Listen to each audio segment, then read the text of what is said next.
Dengan kejadian ini tentu banyak yang kecewa dan pastinya banyak pihak yang dirugikan.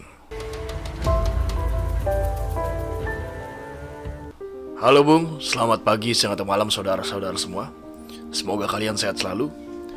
Kembali lagi bersama saya Vicky Firmanto, di mana pada kali ini saya ingin membahas suatu kejadian kasus yang tentu ini membuat banyak pihak menjadi tentu merasa diresahkan, kesal, geram, dan bahkan wilayah setempat saya rasa warganya pun sangat dirugikan dengan kejadian ini. Seperti kita ketahui dengan video viral hari ini Jumat 8 September tahun 2023, adanya video yang memperlihatkan Bukit Teletubbies wilayah Bromo, Tengger Semeru yang wilayahnya terbakar. Kok bisa hal itu terjadi? Pertanyaan saya. Setelah ditelusuri, kejadian ini sebenarnya terbakar pada Rabu 6 September tahun 2023. Tepatnya ada pasangan calon pengantin yang dimana mereka melakukan foto prewedding di lokasi tersebut. Kalau bicara foto prewedding, kalau misalnya dia hanya foto prewedding saja, saya rasa tidak akan terbakar. Dan siapa sih yang gak pengen mengabadikan momen spesialnya yang seumur hidup sekali mungkin dalam suasana alam yang begitu megah, apalagi alam Indonesia seperti kita ketahui. Alam Indonesia sangat indah sekali, saya pun kebetulan juga pencinta alam. Saya suka pergi ke hutan, ke gunung-gunung, dan saya suka naik gunung. Bromo itu merupakan salah satu tempat favorit saya. Dan juga banyak orang di luar sana. Tentu banyak pasangan yang mereka mempunyai impian pengen melakukan foto prewedding di sana karena suasana alamnya begitu megah dahsyatnya Indonesia.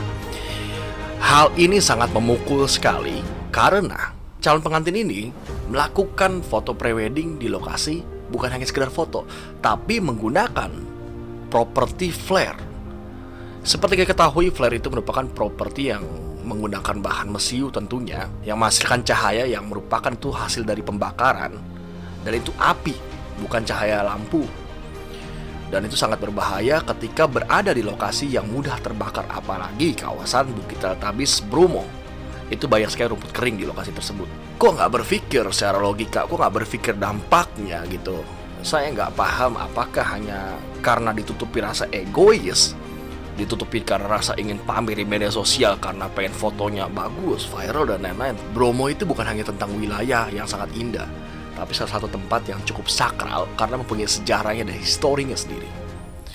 Alhasil mengenai kejadian ini 6 orang diamankan di Polsek Sukapura, yaitu yang pasti 2 pasangan calon pengantin ini, IO-nya juga atau WO-nya juga.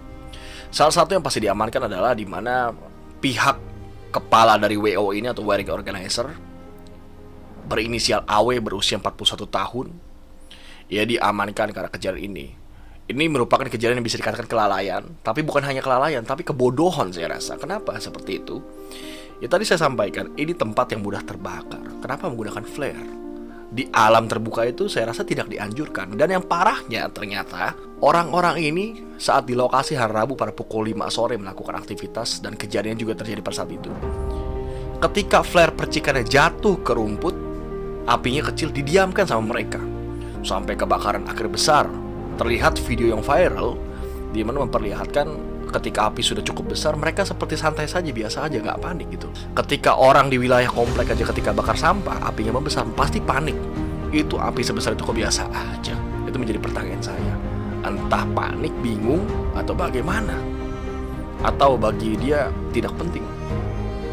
Bisa saja kan. Wedding organizer ini bernama AW Pictures. Kalau kamu mau lihat postingannya, hasil jepretannya atau portofolionya, bisa lihat di Instagram. Nama akunnya adalah @awpictures.id. Saya tidak mematikan rezeki orang, tapi ini sudah berita sebar mana-mana. Dan tentunya ini sangat merugikan. Saya rasa mereka yang kedepannya yang mempunyai cita-cita impian pengen foto private di Bromo, saya rasa tidak akan diizinkan karena kejadian ini. Alhasil juga Bromo ditutup pada saat ini. Mereka yang mempunyai tiket sebelumnya pengen ke lokasi, akhirnya harus mengatur jadwal karena kejadian ini. Banyak pihak yang dirugikan. Bukan hanya apinya saja, saya rasa wilayah setempat, pemukiman warga setempat bisa terganggu dengan asapnya. Kalau ini bisa mati apinya, kalau tidak bagaimana? Kebakaran sangat besar. Jangan main-main sama alam, jangan remehkan alam. Informasinya juga bahwa mereka, gerombolan ini, masuk tanpa izin atau tidak memiliki surat simaksi. Mereka liar begitu saja. Kok bisa sih sekelas wedding organizer tidak mempunyai izin ketika melakukan foto atau mengambil dokumentasi? Mereka dibayar, mereka punya uang, mereka punya dana.